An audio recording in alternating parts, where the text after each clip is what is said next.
neema, lakini ametupa kibali cha kuwepo Jumapili ya leo mahali hapa.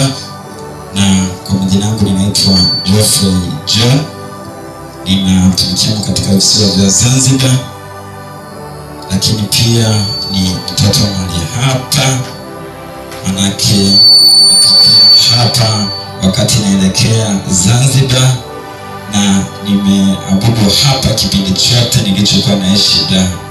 Bwana asifiwe sana. Kwa hiyo chimbuko la huduma, karama na vipawa vinavyofanya kazi ndani yangu vimetokea hapa. Bwana asifiwe sana. Kwa hiyo hata ukija tukiona tumeelekea maeneo mbalimbali, hata kama nje ya nchi, ujue chimbuko ni hapa. Bwana asifiwe. Kwa hiyo nyumbani lazima tutasifie. Lakini nichukue nafasi hii kumshukuru Baba ambaye amenipa nafasi pamoja na kamati yake, lakini nishukuru viongozi wote, mashemasi na kanisa kwa ujumla kwa nafasi ya kipekee ambayo umenipatia. Mungu abariki sana. Lakini nichukue nafasi hii pia kumshukuru Mungu aliyenipatia nafasi na kibali kuwepo kwa wiki hili na kwa majira kama haya katika eneo hili, katika madhabahu hii. Bwana asifiwe. Lakini pia nikukaribishe katika uwepo wa Bwana Jumapili iliyo njema na baraka kabisa ambayo imempendeza Mungu.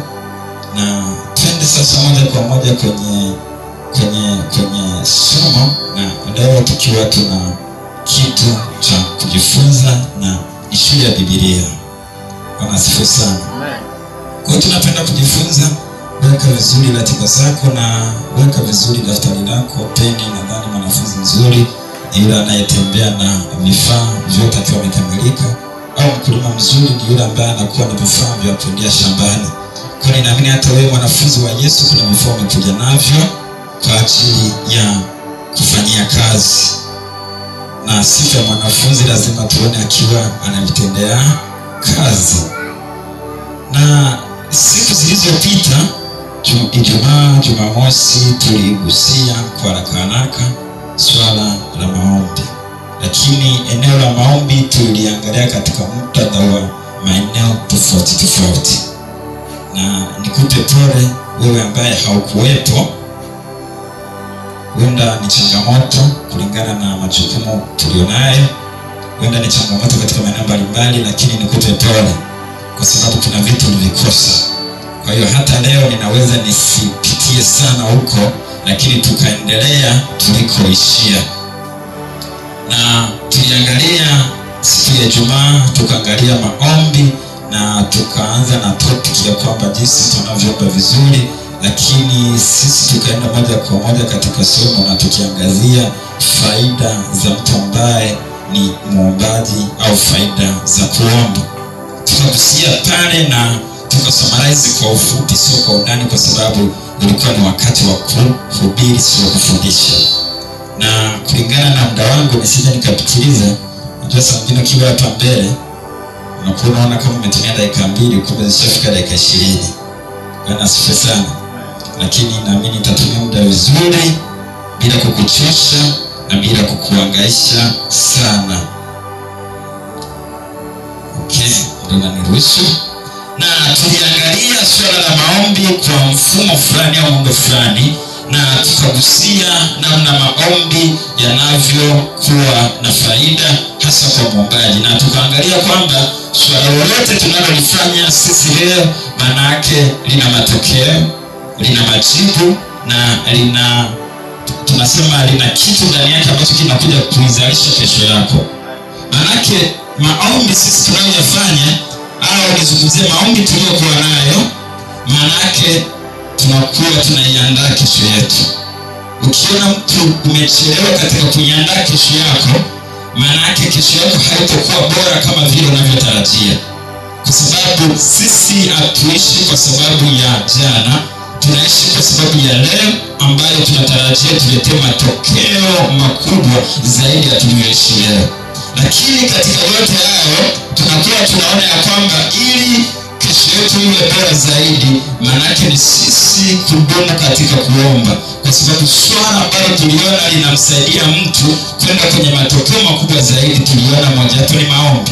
na hatuzungumzii maombi kama kitu cha kuwa na mazoea au kama kitu ambacho tunaweza tukaomba kwa wakati fulani alafu tukaacha.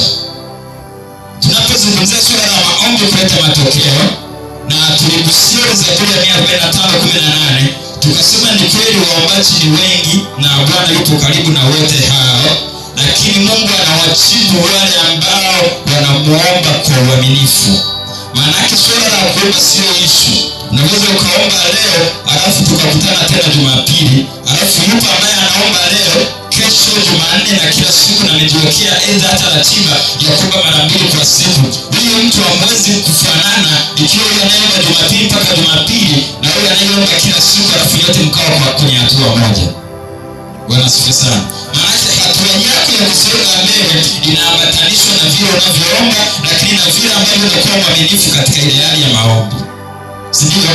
Maana matokeo yote tukaangalia yanakuwa yanatuzalishia kitu cha ndani, lakini nakumbuka Jumaa tukashia kwenye kipengele ambacho tulizungumzia kwamba maombi yanatawala ile ongea yetu, usemi wetu, ulimi wetu. Maombi yanatutawala na kutuwekea limiti katika eneo hilo. Na saa nyingine tumekuwa na wakati mwingine unakuta tupo kanisa lakini ni waongeaji hujawahi kuona. Yaani hata kama swala hana uhakika nalo, lakini 100% analithibitisha kama ndo Yesu mwenyewe. Na tukaona ukiwa ni mwomba, maombi yanakusaidia kutoka kwenye eneo hilo, na ongea yako inakuwa ya hekima. Unajua namna ya kumwendea mtu, unajua namna ya kutawala ulimi wako pale unapokwazika au unapokwazwa na mtu fulani. Unajua namna ya kumjibu kwa hekima, lakini unajua namna ya kutembea katika viwango ambavyo hata tukikuona tunasema hakika huyu ni mtu aliyeokoka. Lakini tumekuwa na watu waliookoka ambao ndani yao ni hewa, kwa sababu mtu huyu maombi hajayafanya yawe lifestyle katika maisha yake. Maanake bado hatuoni badiliko. Nakumbuka kipindi kimoja, bado niko hapa, na wakati huo naomba hili litakusaidia wewe, sawa? Wakati huo ninakumbuka nilikuwa bado ninafanya kazi pale dukani, si ndio? Pale Taliani. Na wakati huo nilikuwa ninakuja tu, nilikuwa ninaabudu, na wakati huo nilikuwa siko kama hivi ambavyo unaniona, kwa sababu nilikuwa chini ya, sawa? Maanake tuna limit ya kutoka na kuingia, tuna muda wa kuja kanisani, mara umaliza hata ukibiri ujaja, kulingana kila kitu huko chini ya, si ndio? Lakini nakumbuka wakati fulani, wakati tunaendelea katika safari ya kumtumikia Mungu, nasema safari ya kumtumikia Mungu, noti neno safari ya kumtumikia Mungu mahali hapa, nikasikia mtu mmoja amekuja na maneno, na sijui ilikuwa imetokea instruction gani hapa, lakini yule mtu alibeba taarifa ikiwa kana kwamba hiyo taarifa alikuwepo kwenye hilo eneo la tukio. Na wakati huo huyo mhusika ndiye aliyenisaidia mimi kufika hapa, sawa? Na akaniambia kweli kuna changamoto fulani zinaendelea hapa, kiuhalisia mimi siwezi nikaendelea kuabudu pale, kwa hiyo yani sioni chochote. Alinitazamisha vitu vingi sana, lakini wakati huo sikuwa na ufahamu sana wa Biblia, lakini niliona kama mbona huenda yuko sahihi, lakini sioni kama ni sahihi kusikiliza kila anachokiongea. Taarifa yoyote ambayo hauna ushahidi nayo huwezi ukadhibitisha 100%. Na ndio maana hata unapoenda mahakamani wanataka mtu aliyekuwepo kwenye tukio, sio yule aliyesikia tukio, sawa? Na hata Tomaso alikataa taarifa za kuletewa, alitaka ashuhudie mwenyewe, sawa? Na wakati huo yeye alifanikiwa kuondoka, ila mimi sikufanikiwa kwa sababu sikureceive ile taarifa zake. Bwana asifiwe sana. Nazungumzia nguvu ya kinywa ambayo mtu asipo ni muombaji lakini hajajenga kuwa na generation ya maombi ndani yake ambayo inaweza ikatawala kinywa chake. Kwa hiyo nakuta bado mtu yuko hapa lakini ni kama kamera, yani kwamba kila taarifa anataka aonazo yeye. Kuna mwandishi wa habari, yani mwandishi wa habari yeye, yani mfumo wake yeye ni kutoa taarifa za watu wengine, ila sio za kwake. Kwa hiyo kama ni changamoto za watu wengine, yuko vizuri kuandaa mwanzo mpaka mwisho, ila haitakuja itokee mpaka dunia inafika mwisho ukiona mwandishi wa habari anatoa changamoto za kwenye familia yake. Bwana asifiwe. Ninazungumzia uwezo wa kutawaliwa katika ulimi pale unapodumu katika maombi. Lakini kwa sababu mimi sikumsikiliza, nipo mpaka leo. Laiti ningelisifu yale maneno yake, nisingelikuwa hapa leo, wala nisingekuwa nasema hapa nina baba, wala nisingekuwa nasema nina nyumbani, wala nisingekuwa nasema mimi hata nilishawahi kupitia. Ni kweli kuna watu wamekaa katika maeneo fulani, yani yeye tu tunapotoka kanisani, hatua yake tu ya kwanza ni fulani umemwona anajitia amependeza. Yani shughuli inaanzia tu mko nje tu mmaliza ibada, show inaanza. Unakuja kugundua mtu huyu katika eneo la maombi bado halijambadilisha, na huenda maombi hajaipa kipaumbele, kwa sababu mtu akiwa mwombaji hatuwezi tukamaliza ibada hata kama mtu amefanya kosa. Maana yake unahitaji kumuita, muelekeze, asipobadilika basi muombee. Kwa sababu huwezi ukamsema mzinzi ikiwa huyo mzinzi umeshindwa kumfikia. Huwezi ukamsema huyu ameshindwa kufanya vizuri katika eneo fulani, alafu wewe hata hujawahi kutenga hata siku moja ya kumwambia huyo mtu. Tunazungumzia namna maombi yanavyotawala ulimi wetu. Lakini mtu ambaye anakuwa katika maombi, manake hata kuongea yake anakuwa hana maneno mengi. Tunajua mtu anayeongea sana na ndani yake anasikia ametenda dhambi katika kuongea kwake. Lakini mtu huyu akiwa ni mtu wa maombi, inamsaidia sana. Nadhani kuna maki fulani mtu wa mema kutusaidia kuizima. Tusaidia kuizima ya maki natupigia kelele. Kwa hiyo tukahusia katika eneo hilo, si ndio? Na sasa tuendelee kule ambako tunataka tufikie, na tukaangalia kwa namna ambavyo maombi yamebadilisha maisha yetu, na tukaangalia kwamba tutakuwa na hatua 11, tukagusia hatua kama 4. Tukaangalia jambo la kwanza, maombi yanaleta ushindi, ya kwamba mimi nikiwa mwombaji lazima nifanikiwe katika kila eneo, ya kwamba maombi nikiwa ni mtu wa maombi au mtu wa kuomba, maanake swala la matokeo ya maombi kwa mwombaji, ushindi ni lazima katika kila eneo. Ushindi ni jadi yake, lazima tu huyo mtu awe na nini? Na ushindi. Lakini tukasema pia vile vile maombi yanamsaidia mtu kulifunua neno la Bwana juu ya maisha yake. Maanake mtu huyu akiwa ni mtu wa maombi ambaye ni mwombaji, maanake maombi yatamsaidia kulifunua neno la Bwana juu ya maisha yake au maisha yangu. Maana kama sio mwombaji, ni ngumu sana Bwana kukufunulia kitu fulani ili kiweze kukutoa hatua moja na kukupeleka hatua nyingine. Lakini namba 3 tukaangalia maombi yanatusaidia au maombi hutawala ulimi. Hizo pointi nimegusia kipindi cha mwanzo kuhusiana na maandiko. Kwa hiyo ndio maana nikakupa pole, sitosomaliza sana kwa sababu nataka tuendelee tulipoishia. Lakini tukaangalia maombi utawala ulimi. Hapo nimesummarize kidogo na nimekupa point ya kutembea nayo, sitakutajia maandiko, baadaye utanitafuta nitakupatia. Lakini namba 4 ambako sisi tulishia hapa, tunaendelea sasa. Maombi huleta wokovu katika maisha ya mtu. Hii ndio point ambayo haturuhusie. Maombi huleta wokovu katika maisha ya mtu. Manake ninapokuwa mwombaji mzuri sana na ninatembea katika zile level zinazotakiwa, maombi yananisaidia mimi sana kumleta mwingine kwa Yesu.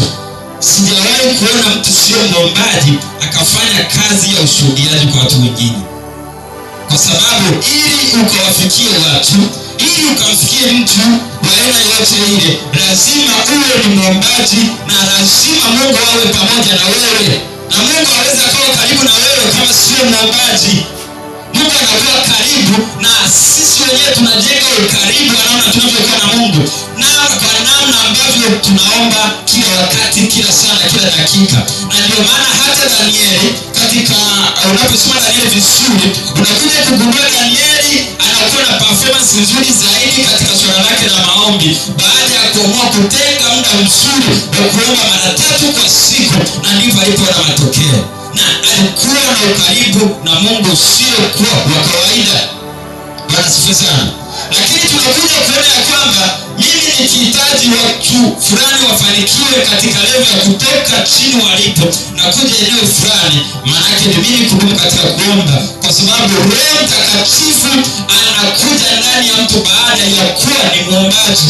Roho Mtakatifu hawezi akaja katika eneo ambalo ni chafu, eneo ambalo sio safi, na Roho Mtakatifu yeye ndiye anayekupa ujasiri wa kumwendea mtu fulani ili ukamhubiria habari njema, ili ukamtangazia habari njema, ili akapate au akapokea wokovu. Bwana sifiwe. Maana yake ujasiri wa mtu umebeba na Roho Mtakatifu ndani yake, ambaye anamsaidia kukua au kuwa na ujasiri ambao unachochewa na maombi ndani yake. Alafu baada ya hapo ndipo sasa wokovu kwa watu wengine unaanza kutokea kupitia mtu ambaye ni muombaji. Unamwona Paulo tunapoanza kumwangalia, tunamwona mwanzoni alikuwa ni mtu wa maisha fulani, lakini mafanikio ya Paulo naona ni mtu ambaye alidumu katika kuomba isivyo kwa kawaida baada ya kumpokea Yesu.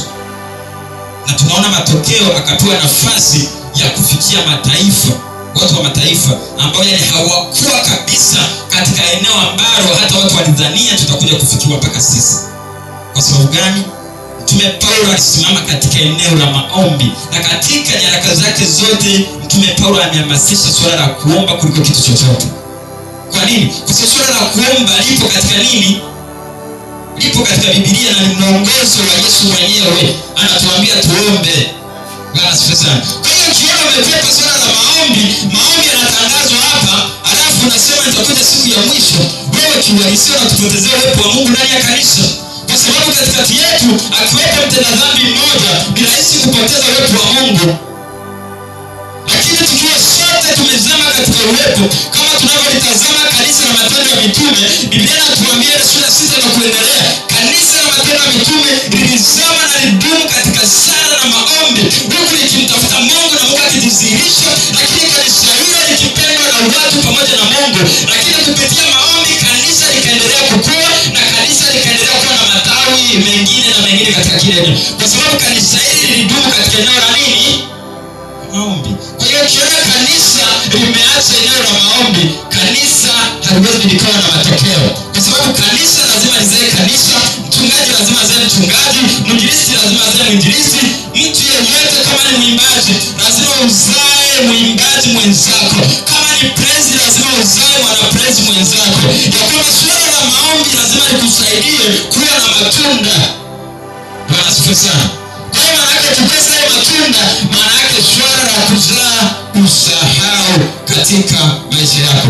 Katika waraka wa kwanza wa Yohana sura 5:16, Biblia inasema mtu akimwona ndugu yake akitenda dhambi isiyo ya mauti, iko dhambi ile ya mauti, sisemi kwamba ataomba kwa ajili ya hiyo. Ni swala ambalo tunazungumzia, swala la kuleta watu katika nini? Katika wokovu. Namba 5, maombi hutusafisha dhambi. Maombi yanatusaidia kutusafisha dhambi. Na ndio maana mtu ambaye mfano, kuna Alhamisi, kuna Jumatano, Alhamisi, Ijumaa, Jumamosi. Watu hao wamekuwa katika siku 4 za kuwa katika maombi na utakaso. Huwezi ukamlinganisha na mtu ambaye amekuja leo alafu kakwepa maombi ya siku 4. Never. Hatuwezi tukatungana sawa. Kwa sababu mtu leo anakuwa tofauti na yule ambaye amekuja leo, lakini yule amekuwa katika maombi ya mdorongo wa kujitakasa, maombi ya kujitoa katika eneo ambalo ameenda kinyume, maombi ambayo yamemfanya yamweka katika hali fulani. Bwana asifiwe sana. Kwa hiyo unakuta mtu huyo anatembea katika level ambazo ukimtazama akiwa unasema hakika mtu huyo amebarikiwa. Ukimtazama unasema hakika mtu huyo amefanikiwa. Ukimtazama hakika mtu huyo anasonga kioo. Kuna watu wengi leo wamepambana kusonga mbele, wameshindikana kwa sababu ndani yao hawajajua kama wamemwacha Mungu. Na hatumwachi Mungu kwamba kumwambia Mungu kuanzia leo sikutaki.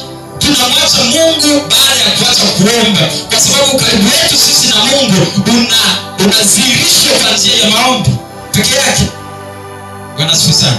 Na ukiona mwombaji, hata swala la kusoma Biblia kwako sio shida. Lakini ukiona unapambana na mtu mpaka kusoma Biblia, unajua jamaa hili sio niombaji. Bwana asifiwe sana. Kwa hiyo ukiona umeacha eneo hilo, swala la maombi kwako lazima likutupe nje.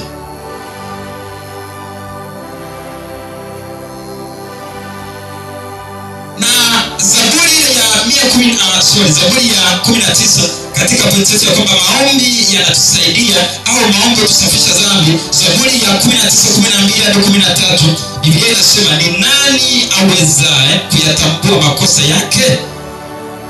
Na Zaburi ya 51 mstari wa 2 inasema, unioshe kabisa na uovu wangu. Taendelea hapo kwa sababu nimefupisha maandiko ili wewe utaendelea kusoma mwenyewe. Bwana asifiwe sana. Na uniandalia Luka 18:1 utanisomea huko kwa sababu kusijainakili. Na tunapozungumzia swala la maombi, namna linavyobadilisha, tunajua mtu ambaye anamwendea Mungu ili apate uhalali au apate nafasi fulani katika maisha fulani, mtu huyu kwanza hakikishe amejitakasa na amejisafisha. Na tunajitakasa na kujisafisha dhambi zetu kwa njia ya maombi peke yake. Na tumekuwa tukiona namna fulani ya maisha tunayoyaishi kwa namna ambavyo sisi tunamwendea Mungu, na huenda kuna matokeo tunayahitaji makubwa katika huduma. Nazungumzia huduma kwa sababu kila aliyeokoka kuna kitu kiliachiliwa ndani yake. Hata kama atakuwa ameokolewa leo, kuna kusudi na yeye kuokolewa. Maanake baada tu ya kuokoka, maanake kuna kitu kiko ndani yake. Maanake kilipoachiliwa tu, kile kitu kinahitaji kuchochewa kwa njia ya maombi. Maanake wenda unapambana sana ukue katika level ya uhalimu, imeshindikana kwa sababu umeacha maombi. Wenda unapambana sana niwe mwinjilisti ambaye kila ninapokanyaga watu wanajua kweli ni mwinjilisti wa kimataifa. Unajikuta imeshindikana kile unapopambana. Imefika mahala unatafuta njia nyingine, imeshindikana. Kumbe unakuja kukuta mtu huyu kaacha maombi. Na unakuta mtu ni mwinjilisti alafu anakuwa wa kwanza kukwepa maombi, wakati kama kuna watu eneo la maombi linawahusu 100% ni wainjilisti. Yaani kama unajijua ni mwinjilisti, yanapotangazwa maombi ndio waongozaji wa maombi hayo. Kwa sababu mwinjilisti anapoitwa kuwa mwinjilisti, swala la maombi na lenyewe linachiliwa ndani yake moja kwa moja. Kwa hiyo mwinjilisti yeye swala la kuomba linakuwa liko automatic. Lakini unashangaa mwinjilisti huyo huyo ambaye ndiye anayesaidia kanisa kuongezeka, ndiye anayesaidia kanisa vitu vyote vivijae, unashangaa mwinjilisti huyo huyo anakimbia kwenye maombi. Bwana asifiwe sana. Sasa kama tuna wainjilisti ambao wanakimbia maombi, bora tu tuwafukuze kanisani. Kwa sababu tunapambanaga kufukuza watu ambao wametenda dhambi saa nyingine, lakini mimi naona wenda tuna majambazi mengi ambao ni wainjilisti wafanye kazi ya Mungu. Kwa sababu moja wapo ya kusudi la mwinjilisti kwa mwaka lazima awe na orodha, mimi nimeleta watu 5 au hapa wanaonekana. Hiyo ni kazi ya mwinjilisti. Lakini mwinjilisti lazima awe kwenye maombi, kwa sababu matokeo yote hayo anayapata kwa njia ya maombi. Lakini unashangaa mwinjilisti huyo huyo ndiye anayekwepa maombi, ndiye anayekwepa swala la uamsho. Mwinjilisti never, huwezi ukapata matokeo. Na wewe kama ni mwinjilisti na unataka kufika tu Zanzibar katika swala la mwinjilisti ili upate matokeo ya matunda, Zanzibar tu unatakimbia. Bwana asifiwe sana. Kwa sababu Zanzibar ukiwa ni mwinjilisti lazima umejipanga vizuri. Kiroho sio kifedha. Maana sasa watu tukizungumza swala la kujipanga anahisi ni fedha. Swala la fedha unabarikiwa kwa sababu swala la kumiliki fedha ni haki ya kila aliyeokoka. Swala la umiliki katika Mwanzo 1:26, swala la kumiliki na kutawala ni la kila mtu. Kwa hiyo maana yake wewe usihangaike na eneo hilo, kwa sababu ni Mungu mwenyewe aliyeianzisha kazi hii, ndiye atakayemaliza kazi hii. Kwa hiyo swala la huduma aliyeanzisha ni Yesu mwenyewe na ndiye atakayemaliza yeye mwenyewe. Usipambanie Yesu wakati yeye mwenyewe ndiye anayepambana. Wewe tu unatii kile ambacho ni maagizo. Lakini tunapozungumzia swala kusafisha dhambi. Tunaona anakuwa ni mtu wa matokeo makubwa, ambapo tunakuwa tunaona udhihirisho na ongezeko kubwa ndani ya kanisa, ya kwamba mimi mfano nimekuwa ni mchungaji, manake ninaelewa nazungumzia uinjilisti ambao kabisa ni huduma ambayo inafanya kazi katika zile huduma tano. Manake mwinjilisti tunakuwa tunaona matokeo. Kama nina wainjilisti watano, manake mimi hapo nina mtaji wa watu 20 watakaoongezeka ndani ya kanisa kwa mwaka. Lakini ukiona na wainjilisti watano na mtaji tu wa kuongeza watu 2 huna, basi hao sio wainjilisti, waweke tu kwenye orodha ya waongofu wapya. Bwana asifiwe sana. Bwana asifiwe. Na tunapozungumzia swala hilo, tunakuja kuona ya kwamba maombi pia vile vile yanatusaidia kuleta uamsho, ambaye nilikwambia niangazie ile Luka 18:1. Kama kuna mtu amefika nisomea haraka haraka. Kama kuna mtu amefika Luka 18 mstari wa kwanza. Ndio. Akawaambia mfano ya kwamba imewapasa kumwomba Mungu siku zote, wala wasikate tamaa. Bwana asifiwe sana. Huyo alikuwa ni nani? Yesu mwenyewe. Anazungumza kwamba imewapasa kumwomba Mungu siku zote, au imetupasa kumwomba Mungu siku zote, wala tusije tukakata tamaa. Kumbuka pale ndani kuna msisitizo, tusije tukakata tamaa. Na unaposoma tafsiri nyingine katika Biblia nyingine, unakuja kukuta mkazo ni mkubwa zaidi. Kidogo huyu alitusaidia kuturahisishia ili tuelewe, lakini unakuja kukuta mwingine anasema wala isije ikatokea tukaacha kuomba. Maana yake swala la kuomba, swala la uamsho ndani ya kanisa linaletwa mimi na wewe, sio wainjilisti peke yao, sio walimu peke yao, bali tumesema wainjilisti kazi yao ni kuongeza kanisa, lakini kazi ya walimu kazi yao ni kulea, kufundisha, kuhakikisha kanisa linakuwa katika mafundisho na kuzidi kumwelewa Mungu vizuri, bali na kuacha mchungaji kazi yake ni kulea. Lakini tunakuja kukuta swala la uamsho ni la kila mmoja ambaye ameokolewa, ni la kila mtu ambaye amempokea Kristo kuwa Bwana na Mwokozi wa maisha yake. Kwa hiyo swala la uamsho linaletwa mimi na wewe. Bwana asifiwe sana. Kwa hiyo uamsho, mabadiliko na matokeo yanayoyote ndani ya kanisa linaletwa baina yangu mimi na baina yako wewe, ndipo uamsho unapotokea. Maanake tunapozungumzia uamsho, na kwamba tunapokuwa hapa tunaabudu, na kwamba anapopita mtu kula na mapepo na dondoka, uwepo wa Mungu unamshukia pale pale. Ndiyo tunapozungumzia uamsho. Uamsho ni matokeo yanayoonekana kwa wazi, yanadhihirishwa kwa wazi, na watu wanajua kabisa hapa upo uwepo wa Mungu. Lakini hata ukienda kumwombea mtu huwezi. Mtu tu anaumwa, ukamwombea ili pepo sitanipiga ngumi kweli. Mtu huyo kaokoka, na saa nyingine unaweza ukakuta ana miaka 10 kanisani. Maana yake tukitafuta waliodumaa, wewe hatuwezi tukakukosa. Kwa sababu mtu baada ya kuokoka tu, kwanza swala la kumwombea mtu akamka na mapepo kwa aliyookoka, hata mwanafunzi aliyeokoka jana anaweza kufanya hivyo. Kwa sababu Yohana 1:12, baada tu ya kuokoka kuna uwezo unaachiliwa ndani ya mtu. Kuna nguvu inaachiliwa inayokusaidia kufanya chochote kile unachokihitaji. Bwana asifiwe sana. Kwa hiyo unakuta hata mtu sasa bali na wewe ameokoka, lakini hawezi kumwombea hata mgonjwa. Halo baba, kuna mtu anaumwa, ukija kunipigia simu na kushughulikia mwenyewe. Naanza kukuombea, alafu nakwambia nenda, na mimi nitaomba huko. Ili sasa kama ni show ukutane nayo wewe. Au nakuchukua tunaenda wote, tukifika kule nakwambia ombea, mimi naomba hapa, wewe Mungu lazima ushuke. Bwana asifiwe sana. Kwa hiyo lazima tutoke kwenye hilo eneo na kwamba uamsho ni kwa kila mmoja.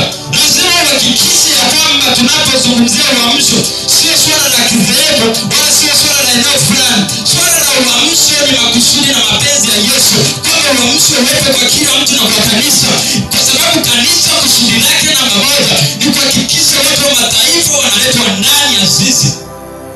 Bwana asifiwe sana. Na hatuwezi tukafanikiwa katika eneo hilo kama sisi hatujaamua kabisa kanisa kutangaza uamsho ndani yetu kwanza. Nazungumzia swala la maombi. Ili tufanye yote hayo, lazima tuwe katika nini?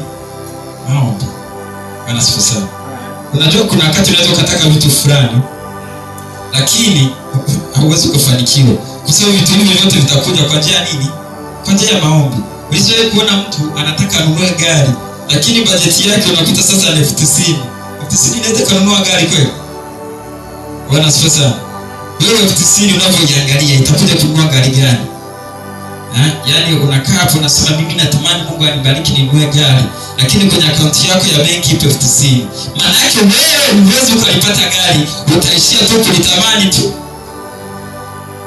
Na ndicho kitu cha uamsho tunachokizungumzia. Na kama tunahitaji uamsho, lazima tudumu tukae katika kuomba. Na imetupasa tusikate tamaa siku zote, tudumu katika swala hilo.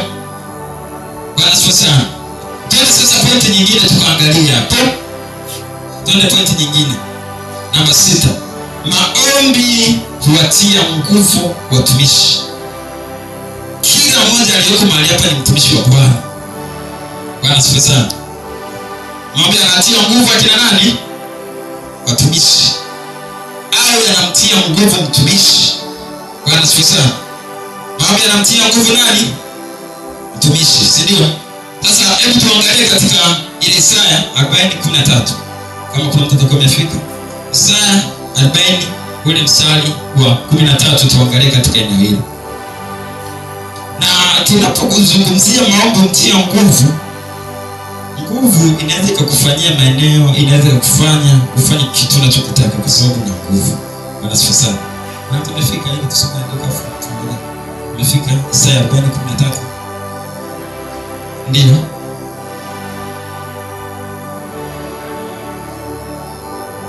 Ni nani aliyemuongoza Roho wa Bwana na kufundisha kuwa mshauri wake? Isaya 40:13. Ndio hiyo.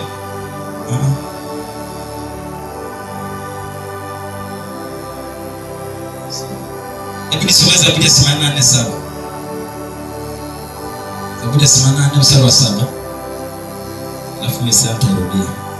Baadaye. Ndio. Huendelea toka nguvu hata nguvu, huonekana kila mmoja sawa mbele za nani? Mbele za Bwana. Unasikia, tunapozungumzia swala la maombi inakutiaje nguvu? Tunajua Biblia inazungumzia katika eneo fulani ya kwamba vijana wanazo nguvu, si ndio? Lakini mimi nakwambia hata kama ni mzee wa miaka 70 aliokoka leo, anapookoka tu tunasema huyo ni kijana katika ulimwengu wa roho, kwa sababu asili ya kijana ana nini? Ana nguvu. Maana kila aliyeokoka, maana yake huyo mtu ana nguvu za kufanya kazi ya nani? Ya Bwana. Na ndio maana tunapokuwa tunazungumzia eneo hilo, swala la kwamba maombi yanamtia nguvu, mzee yule anapoanza kumtafuta Mungu, pale tu anapompatia Yesu Kristo maisha yake, huyo mtu anaanza kutembea katika viwango vya ajabu sana. Bwana asifiwe sana. Na mbali na kuwa injili sana wanaoifanya iende kwa kasi sana ni vijana, lakini hata wazee wanaookoka na wao pia vile vile wanakuwa ni vijana, kwa sababu wanaanza kutangaza injili. Maana yake mtu huyo anatiwa nguvu kwa upya ndani yake. Na saa nyingine utawahi kuona mtu amekuja ametaka, lakini baada ya kidogo unaanza kushangaa, mbona kijana huyo? Ani kijana anapokuja unahisi ni kijana wa miaka 40, lakini ukimwangalia na miaka tu 29-30, lakini baada tu ya kumpatia Yesu Kristo maisha yake, unaanza kuona badiliko ndani ya yule kijana. Ni kwa sababu ndani yake maombi yanaanza kubadilisha, na anaanza kuwa na nguvu sio ya kawaida ya kuleta matokeo ndani ya kanisa. Na tunaona ni mojawapo ya badiliko la maombi. Na kama mtu huyu anapokuwa ni mwombaji, swala la kuwa na nguvu ndani yake, maana yake linakuwemo ndani yake automatic.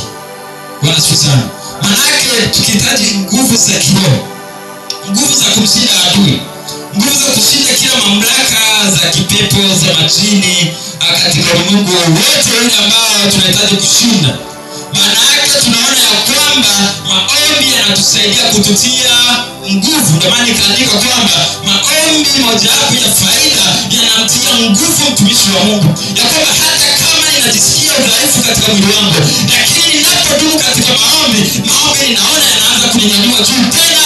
alafu ninaanza kutembea kwa miguu yangu, ninaanza kupiga hatua ya kwanza, ninaanza kupiga hatua ya pili, alafu ninaanza kutembea katika viwango vingine katika jina la Yesu. Na ndio maana tunasema maombi yanatia nguvu nani? Mtumishi wa Mungu. Maana yake maombi yanapoanza kuleta mabadiliko, hata kama kuna udhaifu katika eneo fulani, kuna wakati hata saa nyingine unakatishwa tamaa na adui, au unakatishwa tamaa na watu wanaokuzunguka, au unakatishwa tamaa aidha hata na wazazi wako au na ndugu zako na familia, unakuta maombi yanakutia nguvu ya kutoangalia yale yanayoendelea, unaanza kusonga mbele katika jina la Yesu. Kwa sababu maombi hayawezi yakaruhusu uanguke, isipokuwa maombi yatakutia nguvu ili uzidi kunyanyuka na kusonga mbele katika jina la Yesu. Bwana asifiwe. Maana yake maombi yakiendelea kukutia nguvu, maana yake kuna eneo moja hayatakuacha salama, lazima yakutoe pale ya kupeleke sehemu nyingine. Hujawahi kuona kuna watu wamerudi nyuma kwa sababu ya maneno ya watu? Je, hujawahi kuona watu wameacha wokovu kwa sababu ya maneno ya watu? Je, hujawahi kuona watu wanakataa kumtumikia Mungu kwa sababu ya wazazi wao? Je, hujawahi kuona watu wameacha kumtumikia Mungu kwa sababu ya familia zao? Je, hujawahi kuona watu wameacha kumtumikia Mungu kwa sababu ya kazi zao? Lakini mtu huyu anapokuwa muombaji, maombi yanamtia nguvu kumtoa kwenye hiyo changamoto, yanamtia nguvu kutoka kwenye changamoto aliyoweza ni kazini, yanamtia nguvu huyo mtu ananyanyuka na anaanza kushirika kazini, kwa sababu maombi hayawezi akaruhusu uwe dhaifu katika eneo la kazi. Na ndio maana utakuja kuna katika Zaburi kama sio 66 au 65 katika 67 wanasema waibishwe wafedheshwe wale waitafutao nafsi yangu, ya kwamba maombi hayawezi yakakuacha uaibishwe, maombi hayawezi yakakuacha ufedheshwe, maombi hayawezi yakakuacha udharauliwe, kwa sababu yupo aliyefanyika hivyo vitu vyote kwa ajili yangu mimi. Kwa hiyo maombi lazima yakunyanyue, maombi lazima yaninyanyue kutoka kwenye hiyo changamoto, yanitie nguvu na nisonge mbele. Ya kwamba hata kama familia zimenitenga kwa sababu ya kuokoka, maombi lazima yatanitia nguvu, yanitoe katika hilo eneo na nisonge mbele, na siku moja wakakuita kwa kiongozi kwenye ukoo, kwa sababu maombi yalikutia nguvu ukanyanyuka, na baadaye ukashirika katika familia, katika ukoo mpaka ukawa kiongozi. Nakumbuka mimi wakati ninaokoka sikuwa ninaelewa vizuri, na wakati mimi ninaokoka nimepeleka katika familia ambayo kwetu tumepata neema, familia zetu zimesomea dini katika upande wa Roman. Wanasifa sana. Ninapozungumzia kusomea sio kusali tu, wamesomea. Wanasifa sana. Baba yangu amesomea katika ya nchi, mama yangu amesomea sister nje, wazazi wangu wote wamesomea nini? Dini. Babu zetu mpaka wanakufa wote ni wa madhabahuni. Wanasifa sana. Kwa hiyo familia zetu zote tumezaliwa katika eneo hilo, na swala la kuokoka tumekuwa, mimi sige na swala la kuokoka nikakuelewa hata ingetokea nini. Kama kuna watu tulikuwa kama zaidi ya Mafarisayo, mmoja wapo ni familia ninayotokea mimi. Kwa sababu tumefundishwa kuchukia dini, tumefundishwa kuchukia kitu ambacho kipo kinyume na sisi, na Biblia tumekuwa tunaziona pale mezani, ila sijawahi kutenganisha Biblia ni ipi na kitabu cha kaida ni kipi. Lakini tumezaliwa katika nini? Katika dini. Maana baada sasa mimi kutoka nyumbani nikaokoka, ndipo sasa tunatengwa wengine. Mara ya kwanza mimi nakataliwa na baba yangu mzazi baada tu ya kuokoka. Maana yake unahitaji maombi ya kutoa kwenye eneo hilo, unahitaji maombi ya kutia nguvu ili unyanyuke katika hiyo changamoto, usonge mbele, alafu mahusiano yarudi kama yalivyokuwa mwanzo, na mzidi kutembea katika viwango vingine. Maana yake ninachozungumza mpaka sasa mimi na baba tunaelewana, lakini mwanzoni ninaokoka mimi na baba imekuja ugomvi.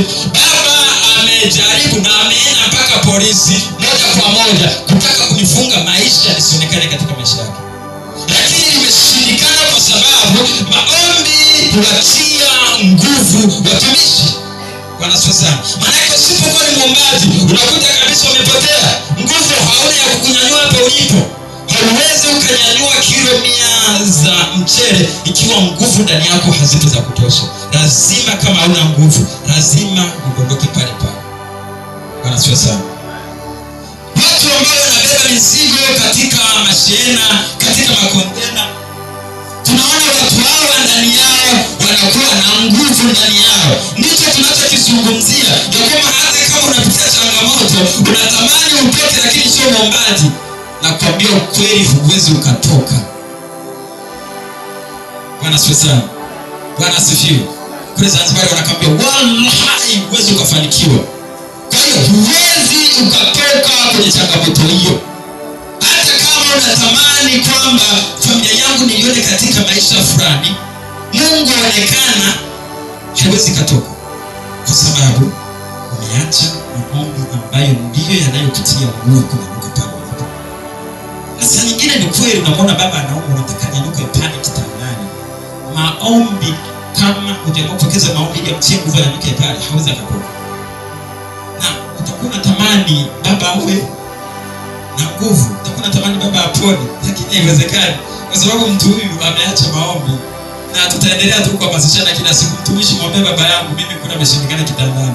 Lakini sasa wewe maombi umeacha, ndio yanayokutia nguvu, na maombi hayo ndio yatakao kusaidia hiyo nguvu ambayo iko ndani yako ikamsaidie baba kule. Na ndio maana tunasoma Biblia katika Yakobo anasema na kuomba kwa imani yenu kutamwokoa mgonjwa yule, hata kama atakuwa na dhambi kiasi gani. Kuomba maana yake imani, kwa tafsiri nyingine maana yake inakuwa ni kama nguvu iliyoko ndani ya mtu inayotenda kazi kwa matokeo na kuleta matokeo kwa watu wengine. Sasa kama hivyo vitu havipo, na tuliangalia tulisema kwamba imani inachochewa na maombi, kama tunakumbuka hapo tulipitia jana katika topic zetu. Maana yake nguvu tunayozungumzia ni imani. Bwana asifiwe. Tunapozungumzia nguvu ni imani, na imani ndio inaleta matokeo, si ndio? Maana yake tunapozungumzia swala la nguvu, maana yake nazungumzia imani. Kwa sio ukasikia sijazungumzia imani ukasema amesema tukafute nguvu, imani haina haja, usije ukanichanganya. Imani ni nguvu iliyoko ndani ya mtu, inayotenda kazi ndani ya mtu, ambayo inafanya kazi ya kuleta matokeo kwa watu wengine. Bwana asifiwe. Tunaelewana kanisa? Tunaelewana vijana? Tunaelewana vijana? Bwana asifiwe. Tuende sasa tumalizie ile namba 7. Nisema namba 8. Mbakiza kama dakika 20 kama 18, si ndio? 18. Alafu namba tutasimaliza kufupi sana. Lakini maombi pia vile vile yanatusaidia kuleta ufunuo au maarifa. Maombi yanatusaidia kuleta ufunuo au nini? Ndio. Na unapomwangalia Ayubu katika ile Ayubu 42:5, unakuja kukuta Ayubu alikutana na uwepo wa Mungu katika ile sura ya 42 mstari wa 5. Lakini 42 sura ya 6 Ayubu tunamwona anaenda kutubu, si ndio? Utasoma hapo makina kutajia, atutosoma. Kwa hiyo utaangalia tunakutajia kitu ambacho kipo kwenye Biblia yako. 42 ule mstari wa 10 na kuendelea, tunaona Ayubu anaanza kuombea wengine. Na 42:12 hadi 17, Ayubu tena anaishi miaka 140 baada ya hapo. Bwana asifiwe sana. Na tunapoisoma Isaya 6:1 hadi 5, tunaona Isaya anavyokutana na Mungu baada ya kuwa yupo pale madhabahuni. Na tunajua Isaya sura ya 1, sura ya 2, sura ya 3, sura ya 4, sura ya 5, hatuoni kitu chochote. Tunakuja kuona sura ya 6 Isaya ndipo anakuja kukutana na Mungu moja kwa moja. Bwana asifiwe sana. Lakini sasa Isaya huyu baada ya kukutana na Mungu, kuna kitu gani kinasiriwa ndani yake? Cha kwanza, ili atambue kilichokuwa kinamkwamisha kwanza hapo awali asikutane na Mungu, kwanza alipata maarifa ndani yake ya kujua kweli mimi wote ninaoambatana nao ndio walikuwa kikwazo. Ni kweli kuna watu tumeambatana nao katika maisha yetu, na watu hao pasipokuwa na maarifa, pasipokuwa na ufunuo neno la Mungu ndani yako, huwezi ukajua kama ndio watu wanaokufanya usiamke hapo ulipo. Kuna watu tumeshindwa kufanikiwa. Sikiza, wanasema hivi, ukitaka kuwa daktari lazima ukubali kuambatana na. Ukitaka kufanikiwa katika level za kiroho, lazima ukubali kuambatana na watumishi waliofanikiwa katika ulimwengu wa roho. Ukitaka, na ndio maana hata walevi akitaka awe na level nzuri katika ulevi wake, lazima ambatane na walevi wenzake, alafu waende kulewa pamoja. Bwana asifiwe sana. Mvuta bangi hivyo hivyo, akitaka bangi aone kabisa inakaa hapa sawa sawa, lazima kubali kuambatana na wavuta bangi wenzake. Lazima kubali kuambatana na wavuta sigara wenzake. Hapa anaona kweli stimu zangu zinasoma sawa sawa. Bwana asifiwe. Maana yake hata maisha yetu ya kiroho, ili tufanikiwe katika ulimwengu wa roho, lazima tuangalie kwanza alma yetu tumeambatana na kina nani. Mimi nimeambatana na kina nani? Na saa nyingine hata ndugu yako anaweza kufanyika kikwazo kama hajaokoka. Hata mtu yeyote anaweza kufanyika kikwazo kama hajaokoka. Ayubu alipokuja kutazama na kuja kugundua marafiki zake wa karibu wanaoamini ndio kikwazo, baada ya kupata maarifa na ufunuo ndani yake. Maana yake maombi sisi yanatusaidia kujua wale tunaoambatana nao, wanaotufanya tusitoke hapo tulipo ni akina nani. Bwana asifiwe sana. Unaweza kuambatana na mtu unajua ni sahihi, na ni kweli kabisa, utakuja umuone shetani akiwa na mapembe 7.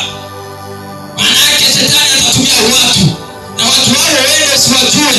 Maana yake unahitaji ufunuo, unahitaji maarifa ili uweze kujua unaoambatana nao kama ni sahihi, katika jina la Yesu. Bwana asifiwe sana. Maana yake maombi peke yake ndiyo yatakayokusaidia. Ayubu hajakutana na Mungu alipokuwa nje ya hekalu. Baada ya kuenda pale anakutana na malaika, na anapokea ufunuo na maarifa pale pale. Anapotazama nyuma huko na huko, anakuja ndio kikwazo. Anakuja kuona huyu ndio kikwazo. Wote anatupa nje. Tunaona kwa sura 6 na kuendelea mpaka sura ya 66. Tunaona Ayubu anatembea katika viwango visivyokuwa vya kawaida. Bwana asifiwe sana. Mtu muombaji anajua anaoambatana nao watu wa aina gani. Anajua watu ninaoambatana nao, je, ni watu sahihi? Bwana asifiwe sana. Bwana asifiwe. Mambo ni mengi. Unajua nini, tunapoandaa masomo tunachukua muda mrefu kuandaa kuliko tunavyohubiri au tunavyofundisha. Kwa hiyo sasa ngeni kama tunapenda sana seminar, yani kuhubiri mpaka ukafundisha kwa kapitita. Kwa hiyo namna yetu ni saa moja tutakuwa nakaribia kuisha. Maana ninahitaji tuwe na dakika kadhaa za kumwita Bwana Jumapili ya leo, ya kwamba kama kuna sehemu kuna mtu anakuwa kikwazo kwa sababu yangu. Kuna wengine wanatamani huduma zao zikue, na kuambia zimeshirikana kukua kwa sababu kuna mtu uko naye pembeni na unaambatana naye, na huwezi ukamjua mpaka neno la maarifa litakapofunuliwa ndani yako, alafu utambue huyu sio saizi yangu. Hauwezi ukamwambia kwamba wewe kuanzia leo sitaki kuona, lakini baada ya kujua tu yule mtu atajitoa yeye mwenyewe. Kuna watu saa nyingine vijana wamejikuta wameambatana na mabinti ambaye hana hata zile ndoto za kumwoa, kumbe huyo binti ndio kikwazo katika huduma yake. Kuna mabinti wameambatana na vijana hata saa nyingine amewapanga utafikiri gari za daladala, na saa nyingine hao watu ndio wamefanyika kikwazo huduma yake tusonge mbele. Unapoomba neno la Mungu likafunuliwa ndani yako, maana yake wale watu wote watajitoa kwenye mstari wao wenyewe. Maana yake kuna eneo fulani kama kijana ninahitaji kutoka, kwa sababu nikiwa mwombaji ananisaidia kujua kwamba watu hawa nilionao mimi ndio wanaonifanya nisitoke hapo nilipo, ndio wanaonifanya huduma yangu sisonge mbele, kwa sababu kile kilicho ndani yangu lazima siku ya mwisho kitahitajika na matunda yake. Bwana asifiwe sana. Huwezi ukawekeza eneo la fedha alafu ile fedha zirejeshe faida alafu ukasema biashara yangu inafanikiwa. Never. Bwana asifiwe sana. Maana yake unahitaji kujua ni wapi kuna mkwamo kwa watu aidha ninaoishi nao. Tunahitaji kujua ni watu wa kizazi gani tuko nao. Tunahitaji kujua katika hiyo orodha ya watu ninaoambatana nao ni akina nani wananifirisha. Kuna wakati fulani siku za nimepita siku nyingi nilikuja kuona pale, nadhani ni Arusha, kanisa la TG, na mchungaji alifariki. Lakini sasa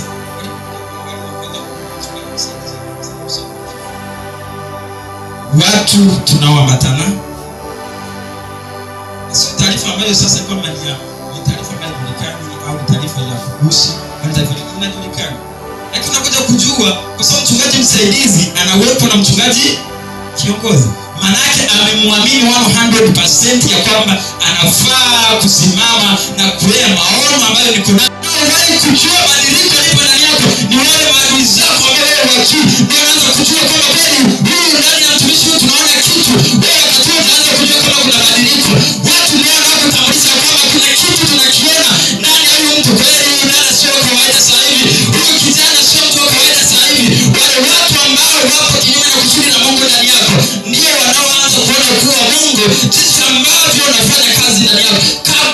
wewe hujajua. Bwana asifiwe sana. Bwana asifiwe. Na hatuwezi tukamaliza na lazima tuende na muda. Twende haraka sasa tukaombe. Sawa? Twende haraka tukaombe kwa dakika kadhaa. Tunahitaji uwepo wa Mungu shuke mahali hapa. Tunahitaji badiliko la Mungu lishuke ndani ya kila mtu. Tunahitaji matokeo. Wakati nasema hivi tunaweza tukanyanyuka na kiti chako polepole. Tunahitaji tutumie dakika kadhaa